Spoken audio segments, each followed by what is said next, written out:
copiar aqui. Ó, vou deixar aqui no chat, caso que vocês queiram acessar depois, tá? Bom, então, uma coisa importante é que vocês se recordem, né, que as ligações químicas, no geral, qual que é a função das ligações químicas? Na verdade, as ligações químicas são a forma como os diferentes elementos, né, os diferentes átomos vão se combinar e a partir dessa combinação, né, desse arranjo entre átomos conectados por meio de ligações químicas, a gente vai ter a formação dos diferentes compostos, né? Então, quando a gente olha na tabela periódica, a gente vê ali que na tabela periódica os elementos químicos organizados de forma individual, né? Cada um ali no seu quadradinho, no seu box. Mas, na verdade, a maior parte dos elementos químicos não ocorre na natureza sozinho, né? A maior parte acaba formando ligações químicas para se combinar com outros elementos químicos e com isso atingir o que nós chamamos de estabilidade, ok? Então existe uma regra importante que vai reger aqui toda essa parte de ligações químicas, que é a regra do octeto. Então a regra do octeto ela vai dizer que essa estabilidade ela corresponde ao quê? O átomo, né? Ele atingiria essa estabilidade obtendo uma configuração eletrônica de 8 elétrons na sua última camada, que nós chamamos de camada de valência. Ok? Se a gente olhar na tabela periódica, quais são os grupos, né? Quais são os elementos, ou qual que é o grupo de elemento que já apresenta esses 8 elétrons na camada de valência? São o que nós chamamos de gases nobres, né? Então, os gases nobres, que são os elementos que fazem parte ali da coluna 18 da tabela periódica, a última coluna, eles apresentam ali 8 elétrons na camada de valência e esses elementos ali do grupo 18, inclusive aparecem sozinhos na natureza, eles não fazem ligações com outros elementos, eles já são estáveis porque já apresentam essa configuração de 8 elétrons na última camada, que nós chamamos de camada de valência, ok? Se você for olhar lá no grupo 18, que é o grupo do que a gente chama de gases nobres, se você for olhar lá, todos vão apresentar 8 elétrons na camada de valência, com exceção de um, que é o hélio, tá? O hélio, ele só tem 2 elétrons.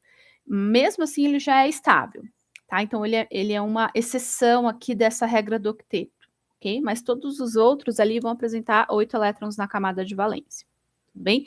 Então, o que acontece com os elementos que não têm esses 8 elétrons na camada de valência?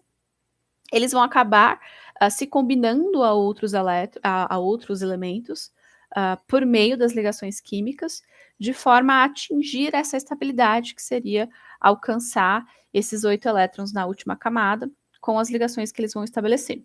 Tudo bem? Então, eu expliquei aqui de forma resumida, mas esse é um conceito muito importante, até para a prática, né? Para a gente conseguir abordar aqui, aplicar nos exercícios, tudo bem? Então vamos lá. Primeiro exercício, deixa eu colocar aqui para desenhar. Aqui nós temos quatro compostos, né? Então a gente tem na letra A o metano, com a fórmula molecular CH4, o dióxido de carbono, que também é conhecido como gás carbônico, com a fórmula molecular CO2, a amônia, que tem a fórmula molecular NH3, e o fosfogênio, que tem a fórmula aqui COCl2, tá? Então nós temos aqui 4 moléculas, ok? E aí ele já canta a bola pra gente para dizer que ele está se referindo a ligações covalentes, tá? O que vem aqui pra gente, uma outra pequena revisãozinha sobre as ligações, né? Então, além da gente entender a regra do octeto e esse conceito geral sobre as ligações químicas, uma outra coisa que vocês precisam ter claro é que, basicamente, existem 3 tipos de ligações químicas. Então, existem, basicamente, 3 formas principais que os átomos podem se combinar para atingir essa estabilidade. Então, nós temos a ligação química que é chamada covalente, tá? Na ligação covalente, como vocês já devem ter visto também, tem uma videoaula só falando sobre ligações covalentes. Na ligação covalente, ocorre o quê? O compartilhamento de elétrons, ok? Além da ligação covalente, nós temos a ligação iônica, né, que é um outro tipo de ligação química. Na ligação iônica ocorre a transferência de elétrons, então a gente vai ter uma espécie que vai receber elétron e vai se tornar um ânion, e uma outra espécie que vai doar esses elétrons, que vai perder esses elétrons, que vai se tornar um cátion. Então a ligação iônica é aquela estabelecida entre os íons, né? Entre um cátion e o ânion, entre íons de cargas opostas. E um outro tipo de ligação química que é a ligação metálica, né? A ligação metálica que vai acontecer entre metais. Tudo bem? Tranquilo até aqui? Eu tô dando uma revisada, assim, bem rápida, mas a gente tem as videoaulas aqui, tá? Eu vou colocar outra videoaula. Essa daqui, que é a ligação covalente. Essa da ligação covalente. E uma outra que é das ligações iônicas. Para quem quiser revisar ou estudar, depois que pegar a gravação dessa live e compreender melhor a resolução dos exercícios, tá? Então, ele está lidando aqui, basicamente, com o quê? Com ligação covalente. Então, nós temos ligações covalentes, né? Quando os átomos se combinam por meio de ligações covalentes, é formado o que nós chamamos de moléculas ou também chamados de compostos moleculares, ok? Então, pessoal, como que eu vou saber a quantidade de ligações aqui? Qual que seria a estratégia prática para a gente saber a quantidade de ligações? Primeiro ponto que a gente pode pensar, vamos começar aqui com a letra A, que é a do metano. Se você olhar na fórmula molecular do metano, ele é formado por dois tipos de elementos, né? Então, ele vai ser formado pelo carbono e pelo hidrogênio, tá? Então, o primeiro ponto que a gente pode pensar é quantos elétrons cada um desses elementos que fazem parte da molécula apresentam na sua última camada, na camada de valência. Como que eu vou saber quantos elétrons um determinado elemento apresenta na camada de valência?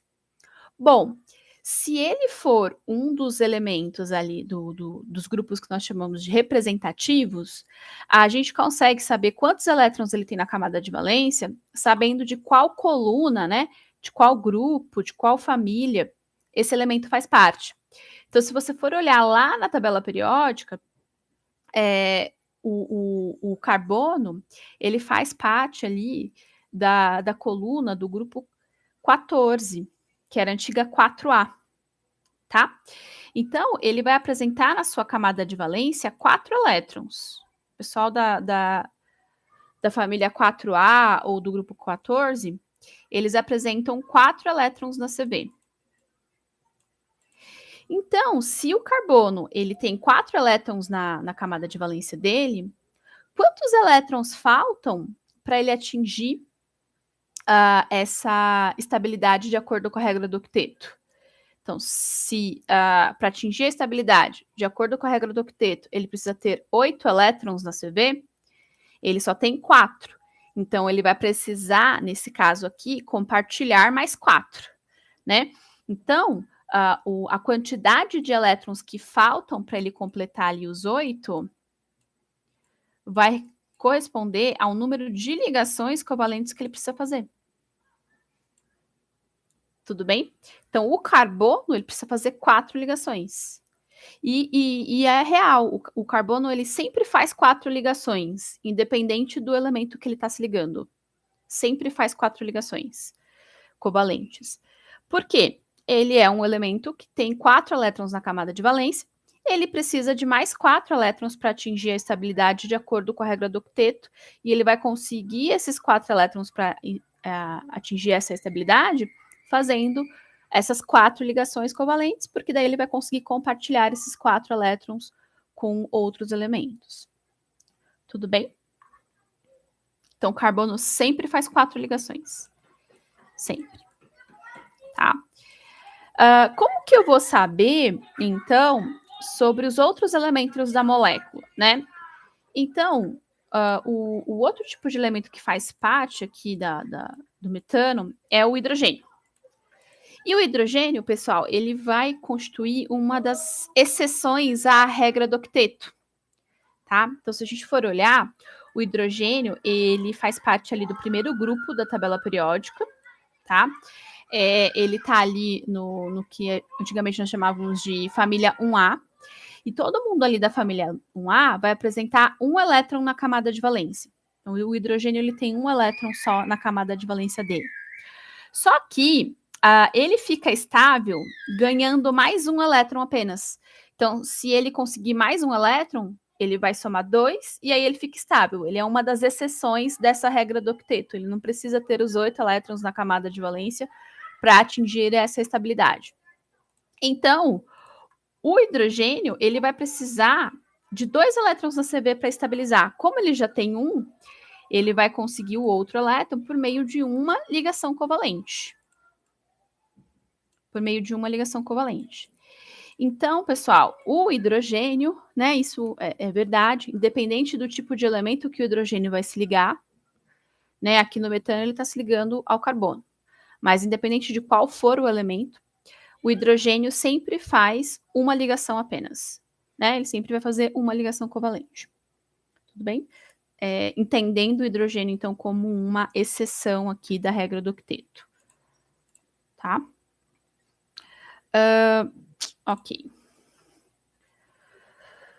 Tudo bem? Então, assim, o carbono, eu acho que se a gente pegar ali o pessoal do CHOMPS, principalmente carbono, hidrogênio, oxigênio e nitrogênio, eu acho que são 4 elementos que a gente tem que ter em mente ali, mais ou menos, quantas ligações covalentes fazem, tá? Porque é muito recorrente, principalmente em biomoléculas, em moléculas orgânicas, que são moléculas que a gente vai acabar lidando aqui dentro do que a gente chama de química biológica, né? Nessa química que trata ali da parte da biologia da vida, tá? Então, o que a gente chama de CHOMPs ali, pelo menos o carbono, o hidrogênio, o oxigênio e o nitrogênio, pelo menos esses 4, a gente tem que ter mais ou menos uma noção de quantas ligações fazem. Além desses, seria bom também conhecer o pessoal ali da antiga família 7A, né, que faz parte do grupo 17 da tabela periódica, tá? Vamos corrigir os outros, então? Letra B. Letra B é o dióxido de carbono. Se a gente olhar na fórmula do dióxido de carbono, ele é formado por quais tipos de elementos? Pelo carbono e o oxigênio. Então, o carbono, a gente acabou de concluir aqui no exercício anterior, que por ele ter 4 elétrons na CV, ele vai precisar fazer quantas ligações? Vai precisar fazer 4 ligações covalentes. Certo? Isso que a gente já concluiu na alternativa anterior. Agora, e o oxigênio, né? Se a gente for olhar o oxigênio, ele faz parte ali do grupo 16, né? A antiga família 6A, tá? Então, ele vai ter 6 elétrons na camada de valência dele. Então, o pessoal do grupo 16 apresentam 6 elétrons na camada de valência.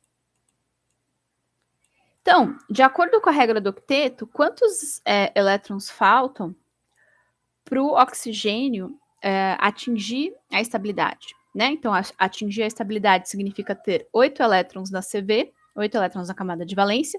Se o oxigênio já tem 6, ele vai precisar de 2 elétrons, ok? Então, esses 2 elétrons ele vai conseguir fazendo 2 ligações. Se você reparar, o número de ligações que o elemento vai precisar fazer, né, o número de ligações covalentes que o elemento vai precisar fazer, corresponde à quantidade de elétrons que faltam para ele atingir o octeto, para ele conseguir os 8 elétrons na camada de valência. Então, o oxigênio hidrogênio tem 6, faltam 2 elétrons, então ele vai precisar fazer 2 ligações covalentes, e isso é um fato, né? O oxigênio, ele sempre vai fazer 2 ligações covalentes, independente se essa ligação, independente de qual tipo de elemento que ele está fazendo a ligação, tá? Tudo bem? Vou apagar aqui, esse aqui, só pra gente seguir com os próximos itens, tá? Que senão vai ficar meio poluído. Vou apagar aqui. Senão vai ficar poluído aqui.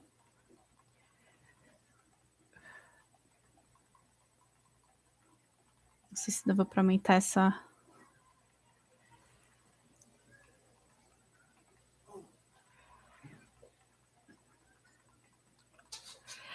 E esse conhecimento geral de ligações vai apoiar depois um outro tópico que vocês estudam, que é sobre geometria molecular. Tá? E a geometria molecular, a gente vai trabalhar bastante com a fórmula estrutural, né? Então a gente tem que entender, compreender essa parte de quantas ligações ali, principalmente esses principais elementos que eu coloquei, fazem para a gente conseguir construir a fórmula estrutural. Bom, vamos lá para a letra C, que é a amônia. Então, se você olhar para a amônia, fórmula molecular da amônia, ela é formada por nitrogênio e hidrogênio. São os tipos de elementos que fazem parte aqui, né? Então, o nitrogênio, pessoal, ele faz parte ali do grupo 15, tá? Que era a antiga 5A, é a antiga família 5A. Então, ele vai ter 5 elétrons na CV dele. Tá? Ele tem 5 elétrons na CV dele. Ok? Então, de acordo com a regra do octeto, quantos elétrons faltam para ele atingir essa estabilidade, para ele atingir o octeto? Bom, se ele tem 5, faltam 3. E aí, a quantidade de elétrons que faltam seria a quantidade de ligações que ele vai precisar fazer. Então, se faltam 3 elétrons, ele vai sempre fazer 3 ligações covalentes, tá?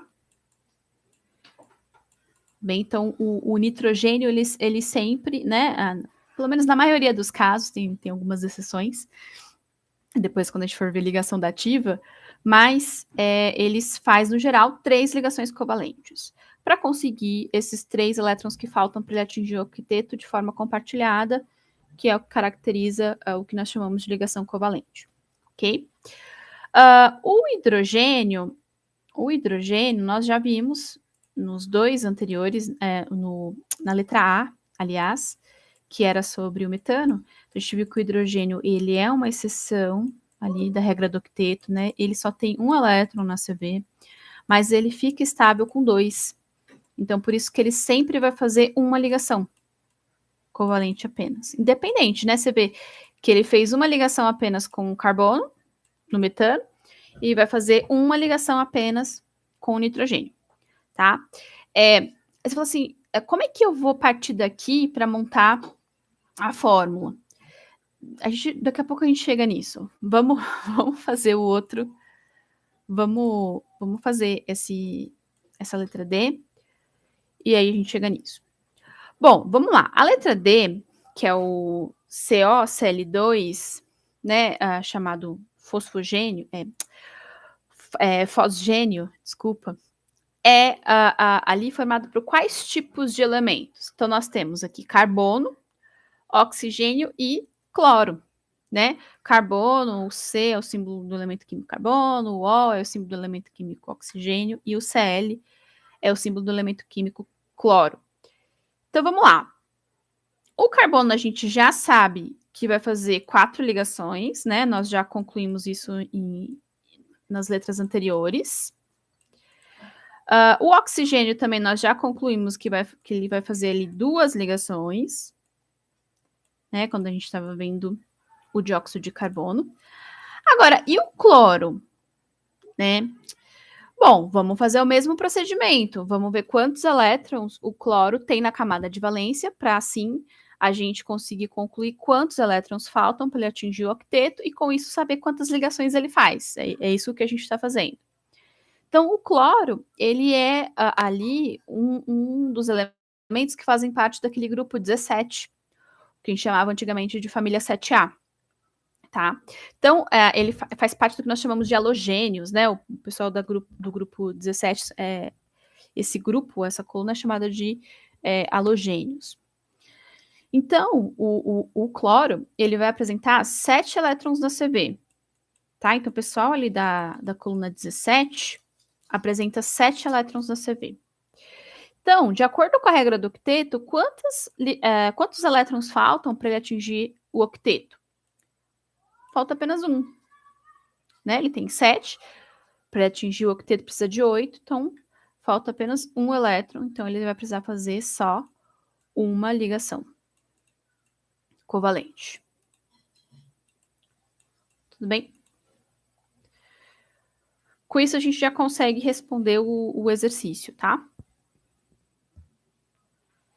Até aqui tudo bem? Alguma dúvida? Não?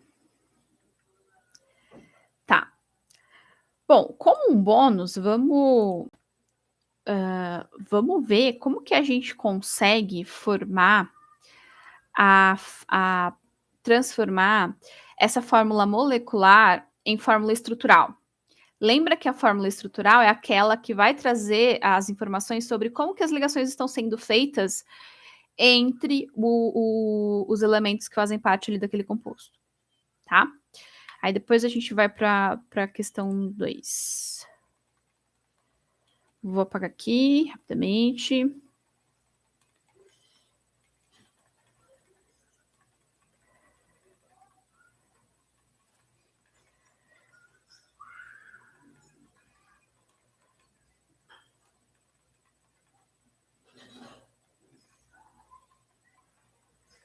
Vamos lá.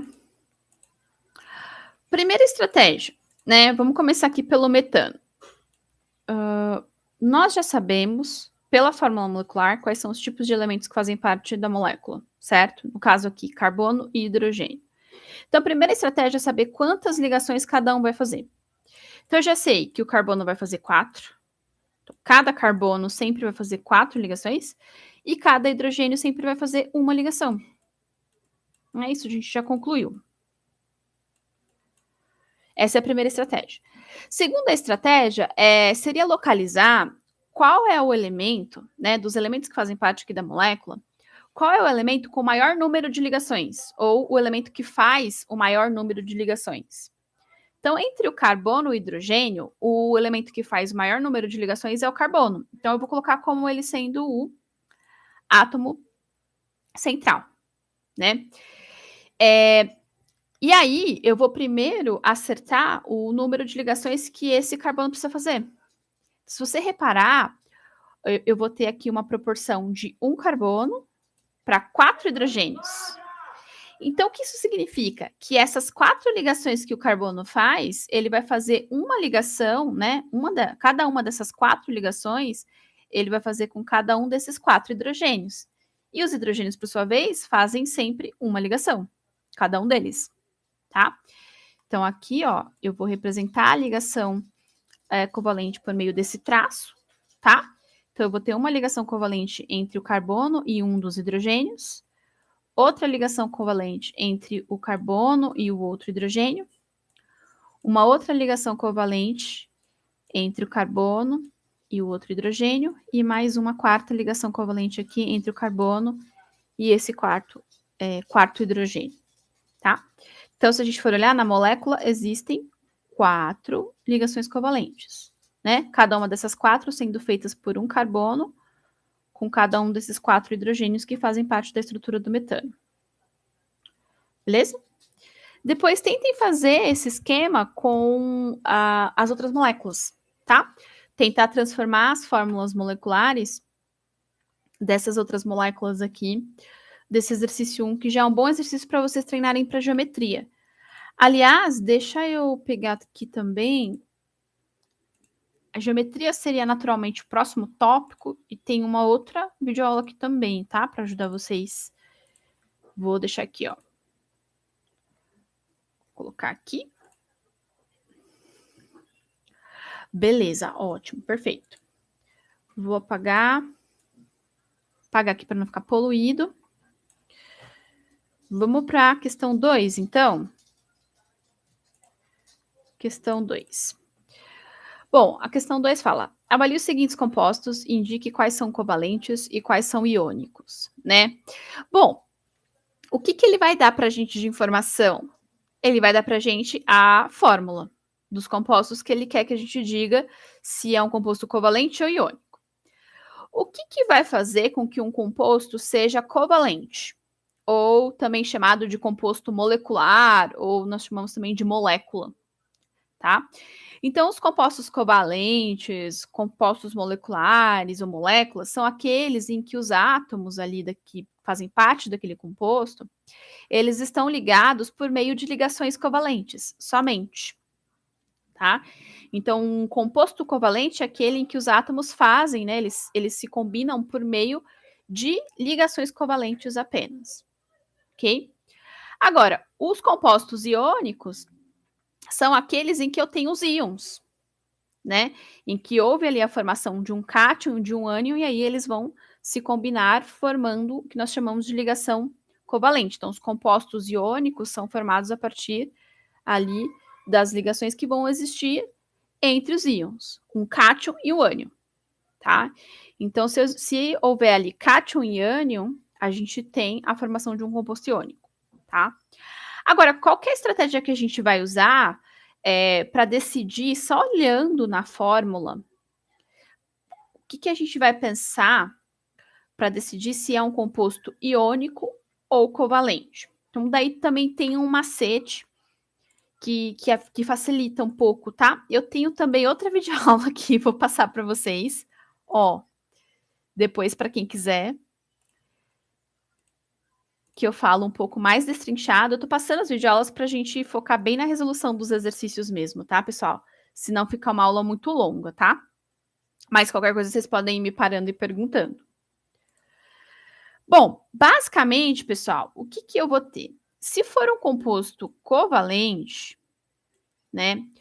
Os tipos de elementos que vou ter ali são o que nós chamamos de não metais,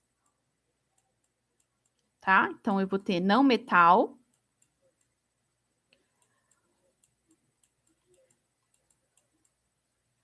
Que vai estar ligado a um outro não metal, ok? Nós também chamamos, antigamente se usava essa nomenclatura de ametal também, esse A de negação, né?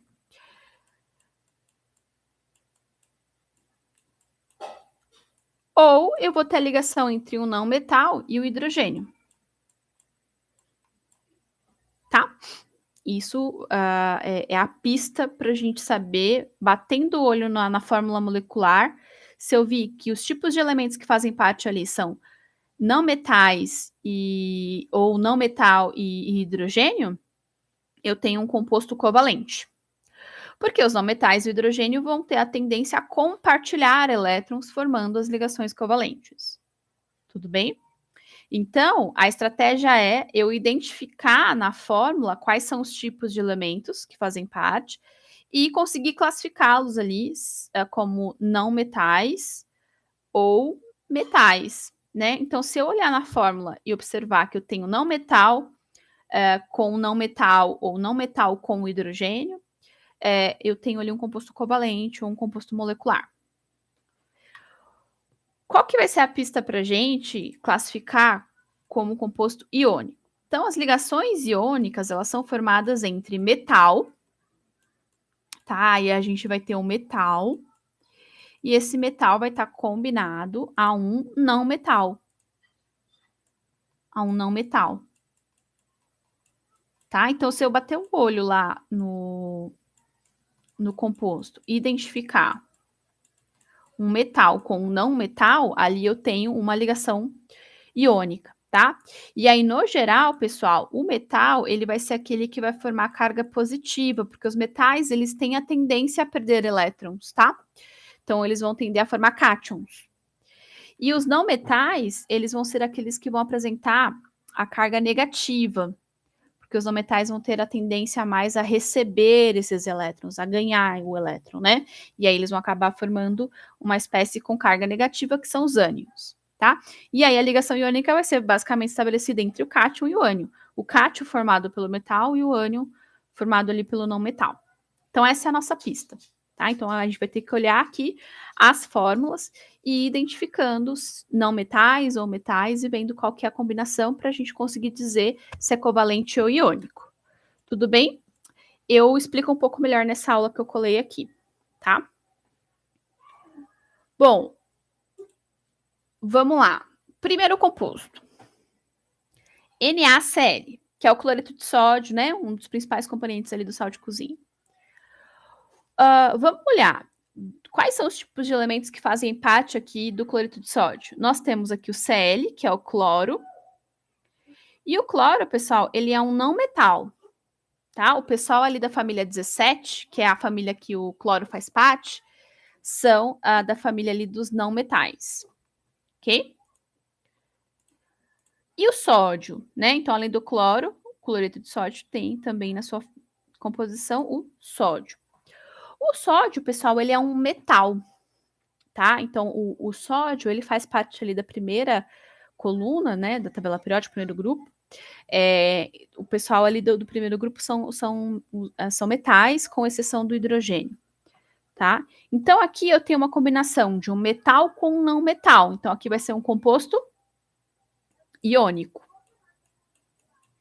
Tudo bem? Basicamente, essa é a estratégia, tá? Se o exercício pedir de alguma forma, né, que você consiga dizer se um determinado composto é iônico ou covalente, é iônico ou molecular, o que você vai fazer? Você vai ter que olhar para, né, ele vai dar como um dado para você a fórmula molecular, e aí você vai ter que olhar para essa fórmula molecular e conseguir perceber quais são os elementos e classificá-los como não metais ou metais, e a partir disso ver quais são as combinações possíveis para caracterizar o iônico ou o covalente. Vamos para o próximo? Brometo de prata. Brometo de prata, ele vai ser formado pelo bromo, né, que tem o símbolo do elemento químico Br, e pela prata, que tem o símbolo aqui Ag. Tudo bem? Então, o bromo, ele é um não metal, ele é da mesma família do cloro, lá da coluna 17. E o Ag, a prata, é um metal. Tudo bem? Então, nós vamos ter aqui uma combinação de metal com não metal, formando um composto iônico. Ok? Tudo bem aí? Sim? Então, vamos lá. Próximo. Nós temos, então, o ácido clorídrico, né? Nós conhecemos como ácido clorídrico. Fórmula aqui, HCl. Então, o ácido clorídrico vai ser formado pelo cloro, símbolo Cl. Cloro, ele é um não metal, né? Como a gente já viu no primeiro.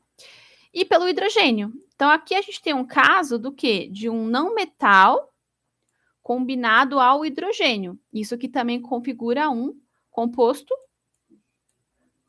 covalente, ou também chamado de composto molecular. Então, o hidrogênio e o cloro basicamente vão formar uma ligação covalente. E aí e assim por diante, tá, pessoal? Se a gente for ver o próximo, o óxido de cálcio. O oxigênio, ele é um não metal, tá? O oxigênio também é um não metal. O cálcio, ele é um metal, faz parte ali do grupo 2, né? Antiga família 2A. O cálcio, ele é um metal.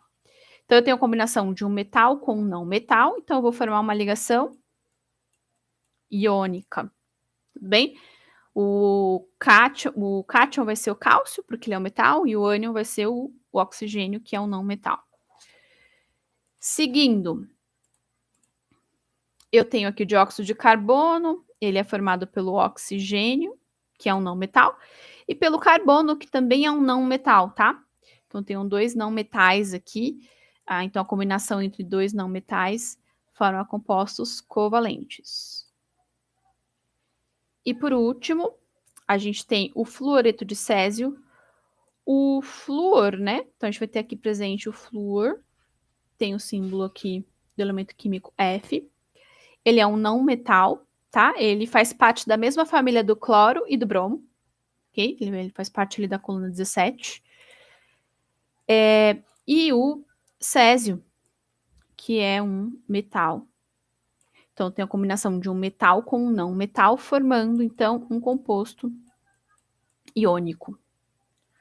Tudo bem? Então basicamente é isso, tá? Como saber se um determinado elemento é iônico, se um determinado elemento é metal ou não metal? Eu falei isso na videoaula, tá? Eu propus uma estratégia sobre isso nessa videoaula, que eu usei especificamente para falar sobre isso. Então, qualquer coisa vocês podem dar uma olhada lá depois, tá? Tranquilo, exercício 2? Alguma dúvida? Podemos ir pro terceiro? Já estamos aí nos 40 minutos, né?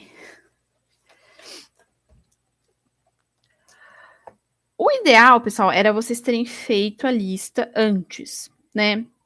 Até para a gente usar esse período ao vivo para tirar dúvidas, mas não tem problema, vai ficar gravado e depois vocês podem acessar, rever, tá? É tranquilo. Deixa eu ver aqui só uma coisinha.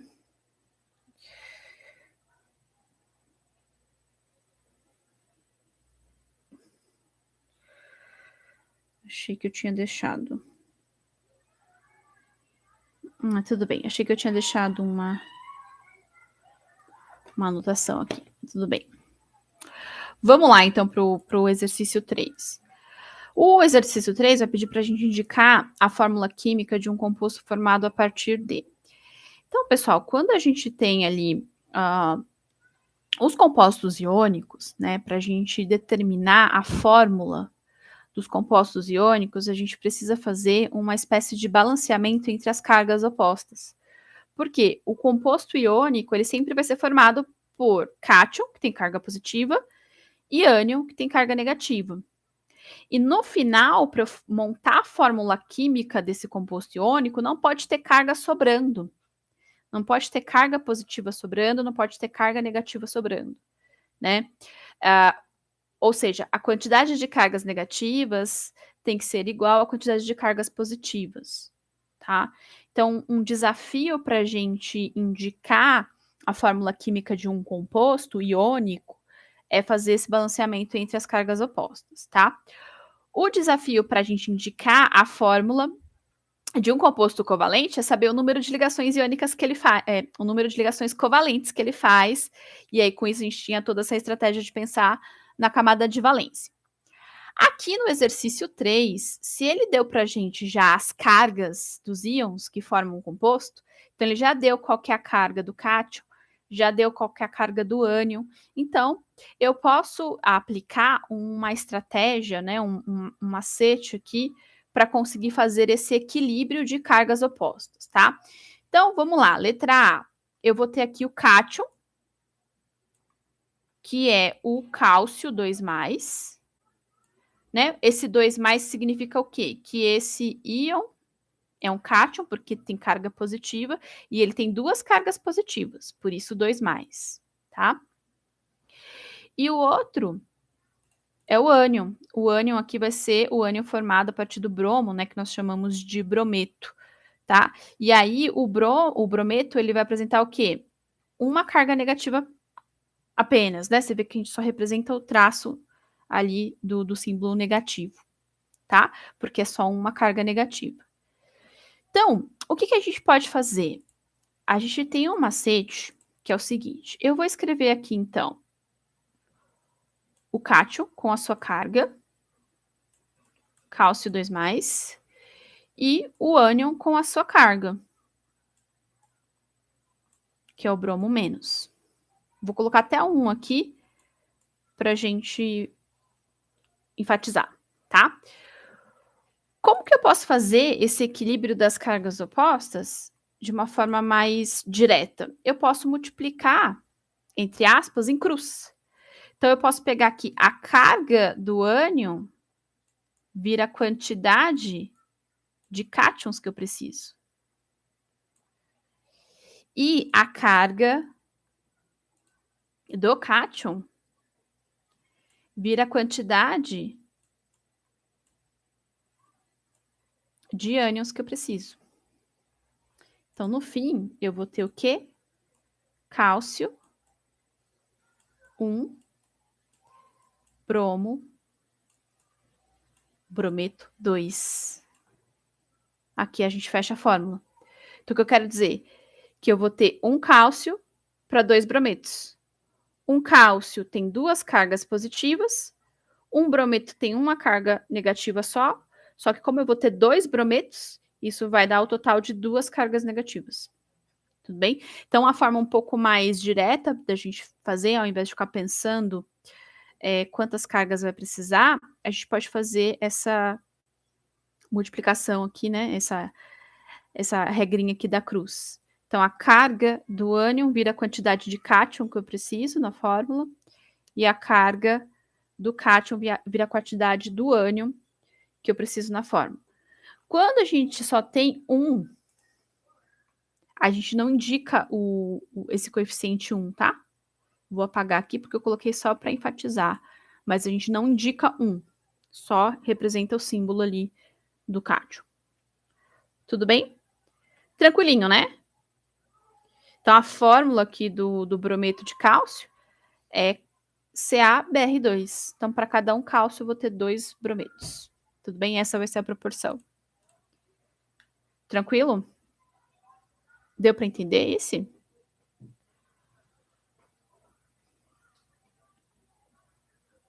Sim? Vamos fazer o outro aqui, então. Vou apagar aqui para não poluir. Nossa, já faltam 10 minutos já.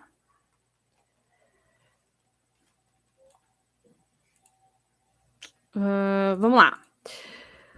Aqui a gente tem, então, na letra B, o cátion sendo magnésio, com 2 cargas positivas, e o ânion sendo o que nós chamamos de oxiânion, né? Ele vai ser formado aqui por essa espécie PO4 3-. Mas, de qualquer maneira, pessoal, a gente tem um cátion, vou fazer uma cor coerente aqui. A gente tem o cátion, que é o magnésio, que tem 2 cargas positivas, e a gente tem o ânion, que é tudo isso aqui, né, o PO4, que tem 3 cargas negativas. Nosso interesse aqui no momento é o valor da carga, tá? Como que eu vou fazer isso? A gente pode usar aquela estratégia mais direta. A gente vai escrever, então, aqui a fórmula do cátion com a sua carga. Repara que a carga a gente coloca em cima, né? Do lado ali do íon que a gente está representando em cima. E representando se é positivo ou se é negativo, além da quantidade. E vou escrever a fórmula do ânion, que é tudo isso aqui, ó, PO4. E apresentar 3 cargas negativas. Então, a gente pode fazer aquela regra da cruz lá, né? Então, eu vou pegar aqui a carga do ânion corresponde à quantidade de cátions que eu preciso. E a carga do cátion corresponde à quantidade de ânions que eu preciso. Bem? E aí, a gente vai ter, então, Mg 3, certo? PO4. Eu vou colocar entre parênteses aqui. 2. Esse é o fosfato de magnésio. Se eu tiver 3 magnésios, isso significa que eu vou ter quantas cargas positivas? 6 cargas positivas. Cada magnésio tem 2 cargas positivas, eu tenho 3, dá um total de 6 cargas positivas. Se eu tiver 2 fosfatos, quantas cargas negativas eu vou ter? Eu também vou ter 6 cargas negativas. Cada fosfato tem 3 cargas negativas. Se eu tiver 2 fosfatos, né, que é o PO4, eu vou ter ali 6 cargas negativas e com isso eu faço balanceamento. Então, essa regrinha da cruz funciona. Tudo bem? A carga do ânion vira a quantidade de cátion e a carga do cátion vira a quantidade de ânion que eu vou precisar na fórmula desse composto iônico, tá? Tranquilo, pessoal? Podemos ir para o próximo, então? Então, essa é uma estratégia. Aí, pessoal, as variações possíveis são de variações de carga, né? De combinações de cátion com uma diferente carga, com ânion com uma diferente carga. Mas se vocês aplicarem essa regrinha prática, dá para resolver boa parte dos problemas, tá? Das questões. Vamos lá, para a letra 4, para a questão 4. Se não der tempo da gente finalizar tudo hoje, eu faço o videozinho da 5, tá? Com a resolução para vocês. Então, questão 4. Observe a distribuição eletrônica do elemento a seguir. Então, 1s2, 2s2, 2p6, 3s2. Já tratamos sobre distribuição eletrônica na aula anterior, né? A gente não conseguiu abordar na live, mas eu passei aquele vídeo com a correção.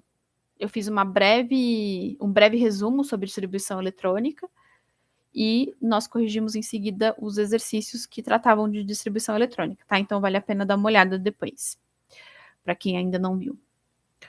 Bom, então ele trouxe aí esse elemento genérico, ele não diz qual era, mas ele deu para a gente a informação sobre a distribuição eletrônica desse elemento, tá? E aí ele pergunta, esse elemento formaria que tipo de ligação com o elemento cloro? Justifique. Então essa pergunta talvez seja um pouco mais elaborada do que as anteriores, tá? Bom, pessoal, para a gente saber qual que é o tipo de ligação que vai ser formado, a gente precisa primeiro ver como que está a camada de valência desses elementos que eu quero combinar, tá? Em que sentido? Preciso ver quantos elétrons existem na camada de valência desses elementos para saber ali que tipo de ligação seria mais provável de ocorrer entre aqueles dois elementos. Então, eu vou chamar esse elemento aqui, ó, de elemento X, tá? Que eu não sei qual é, mas não importa. Esse elemento X aqui, a gente consegue saber quantos elétrons ele tem na camada de valência? Essa é uma pergunta. Fala assim, mas eu nem sei qual é esse elemento. Mas ele deu para a gente uma informação muito importante. Ele deu para a gente a informação da distribuição eletrônica. Então, quando a gente tem a distribuição eletrônica do elemento, e eu comentei isso na aula de distribuição quando eu estava corrigindo os exercícios, a gente consegue consultar quantos elétrons na camada de valência esse elemento tem. Então, uma outra forma que a gente tem para consultar a quantidade de elétrons na camada de valência, que é a última camada, né, a camada mais externa do átomo, é a gente vendo a distribuição eletrônica desse elemento, é uma outra forma. Uma das formas que a gente estava abordando era saber qual família ele faz parte, né? Se for dos representativos, dá para a gente fazer isso. Agora, se nesse caso ele nem falou qual é o elemento, então não dá nem para a gente, nem se a gente quisesse, daria para consultar qual grupo ele faz parte. Mas ele deu a distribuição.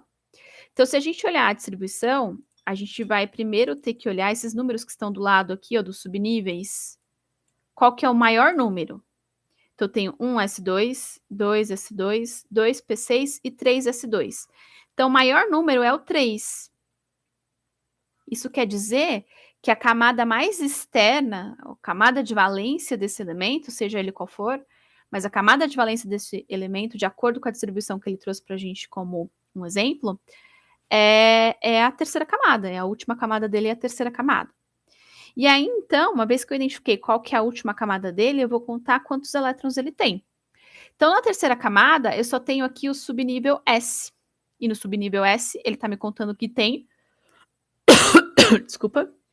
Tem 2 elétrons. Então, esse elemento X, ele tem 2 elétrons na CV dele. Tá? Tem 2 elétrons na CV dele. Beleza. Vamos ver, então, eu quero combinar o elemento X. Eu dei o nome de X só para dar um nome, tá? A gente não sabe qual é. Mas eu sei, constando aqui a distribuição eletrônica, que ele tem 2 elétrons na CV. Tudo bem? Ele quer combinar esse elemento X com o cloro. Então vamos lá. O cloro, pessoal, aí sim dá para a gente aplicar a estratégia do grupo, né? Na tabela periódica. Então, o cloro, nós já vimos isso em exercícios anteriores da lista. Ele é um elemento que faz parte ali do grupo 17, né? O pessoal do grupo 17 apresentam quantos elétrons na CV? 7 elétrons. 7 elétrons. Tudo bem? Ok. Ótimo. Então, a gente já descobriu quantos elétrons na camada de valência cada um dos elementos aqui que ele quer ligar, né? Agora, como que a gente vai saber qual que é o tipo de ligação que vai acontecer entre os dois, né? Já que a gente não tem muito mais informações sobre esse elemento aí genérico que ele colocou pra gente. Bom, pessoal, vamos olhar para a quantidade de elétrons que ele tem na camada de valência dele. Ele tem 2 elétrons na camada de valência. O que vocês acham mais fácil? Esse elemento ganhar 6 elétrons, ele teria que fazer 6 ligações covalentes para atingir o octeto. Porque se ele tem só 2 elétrons na camada de valência, faltam 6 elétrons para ele atingir o octeto. Então, se a gente fosse abordar a estratégia dele fazer ligações covalentes, ele teria que compartilhar 6 elétrons. Essa seria uma opção. E aí a gente ia para o caminho da formação de ligação covalente, tá? A outra opção seria o quê? Ele perder esses elétrons que ele tem da camada de valência dele e se tornar um cátion. Então, é mais fácil esse elemento perder esses 2 elétrons e formar um cátion 2+, né? Lembra que a quantidade de elétrons que perde é a quantidade de cargas positivas que o cátion vai assumir. Então, é mais fácil ele perder esses 2 elétrons e formar um cátion do que ele ganhar 6. Ou do que ele compartilhar esses 6. Tudo bem? Porque se ele perde esses 2 elétrons, pessoal, ele vai perder esses 2 elétrons que estão na camada mais externa, certo? E aí, o que vai sobrar? Vai sobrar daqui para cá, ó. Tá? Vai sobrar daqui para cá, que seria a distribuição do cátion, né? E aí, se você for olhar, a última camada dele vai passar a ser a camada 2, e ele vai apresentar 8 elétrons na camada de valência. Né? O cátion vai apresentar. Bem? Então, se ele formar um cátion 2+, o cloro vai ter que formar um ânion. E aí a gente vai estabelecer uma ligação covalente, né? O cloro, ele pode virar ânion, né? Quando ele vira ânion, ele ganha um elétron e vira o cloreto, que tem uma carga negativa. Tudo bem? Então, a resposta aqui seria ligação iônica, tá? E aí a gente pode... justificativa foi todo o desenvolvimento que a gente fez aqui na resolução. Tá bom? Pessoal, tudo bem? O foco hoje, né, que eu quis trazer era a gente ter algumas dicas, alguns macetes de como resolver os exercícios, de como aplicar esses conceitos que vocês viram em aula, tá? Seja em aula com a professora Simone, seja ali com as videoaulas que eu indiquei. Tudo bem? Então, o foco era mais prático mesmo, de resolução de exercício e de aplicação desses conceitos. Então, assim, talvez, se você ainda não teve aula sobre esse assunto, não assistiu a aula sobre esse assunto, pode ter ficado um pouco nebuloso. Porque eu fui assumindo que vocês já tinham como base algumas coisas aqui, tá? Então, o que eu indico? Que vocês assistam as aulas de ligação e depois retornem aqui na gravação da videoaula para pegar essa parte mais prática de resolução de exercício e ficarem um pouco mais preparados para resolver ali as questões de prova, eventualmente. Tá bom? Olha, vocês acham que dá tempo? Vocês acham que dá tempo de fazer? Eu tenho uma aula daqui a pouquinho. É que eu não posso ficar muito mais tempo porque eu tenho uma aula também. Daqui a pouquinho eu tenho uma outra turma.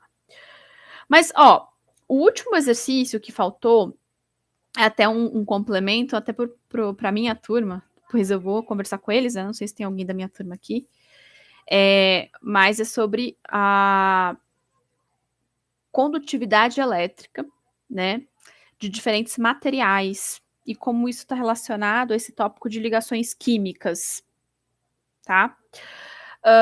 Então, e é muito interessante, porque tem até uma aplicação prática, pessoal. Não sei se vocês viram aí, coloquei o contexto da chuva, né? Em São Paulo, recentemente, a gente teve aqui chuvas intensas e aconteceram acidentes de pessoas com choque elétrico.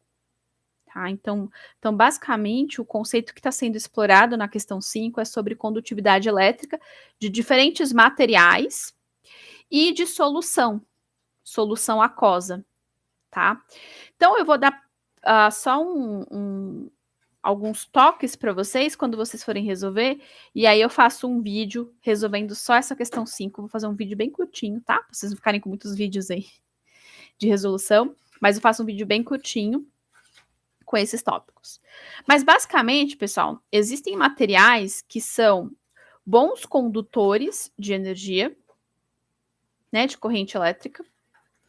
Tem materiais que são intermediários em termos de capacidade de conduzir corrente elétrica. E tem materiais que são isolantes. Tudo bem? Então, o exemplo de bons condutores, de um material que é um bom condutor de energia, de corrente elétrica, são os metais. Estruturas formadas de metais, né, estruturas metálicas, são ali boas condutoras de corrente elétrica, tá? Por isso que se a gente está numa situação ali, por exemplo, né, soltou um fio, esse fio está energizado, né? Tá passando a corrente elétrica por esse fio, é importante que a gente não tenha contato com materiais metálicos, porque esse material metálico pode estar conduzindo corrente elétrica. Se você tocar nesse material, você vai levar um choque. Tudo bem? Então, até vale a pena vocês pesquisarem quais são os materiais, no geral, do dia a dia, que são bons condutores de corrente elétrica, os que são isolantes, pelo menos. Tá? Que mais? Quando a gente pensa em soluções aquosas, as soluções aquosas são aquelas que a gente tem ali uma mistura com a água, e a água no estado líquido, né, sendo ali o solvente daquela mistura, tá? Então, pessoal, se a gente pensa nas soluções aquosas, quais são as soluções que vão conduzir, né, vão ser boas condutoras de corrente elétrica? São aquelas que apresentam íons dissolvidos, tá? Então, soluções que apresentam íons dissolvidos são, né, têm a capacidade de conduzir corrente elétrica. Por isso que a gente não pode pisar num lugar molhado, onde aquele fio que soltou, que pode estar energizado, está em contato. Porque essa corrente elétrica ela pode ser conduzida ao longo desse líquido, né? Dessa parte que está molhada, porque ali tem várias, né, na rua tem várias impurezas, essas impurezas podem ali liberar íons, e a presença de íons ali em água favorece a condução da corrente elétrica. Então já aconteceu acidentes de pessoas que tomaram choque, infelizmente vieram a falecer, por terem pisado na água próximo ao local do fio que foi ali solto e que ainda estava energizado, tá? Então pensem sobre isso, aí eu vou fazer o vídeo pra gente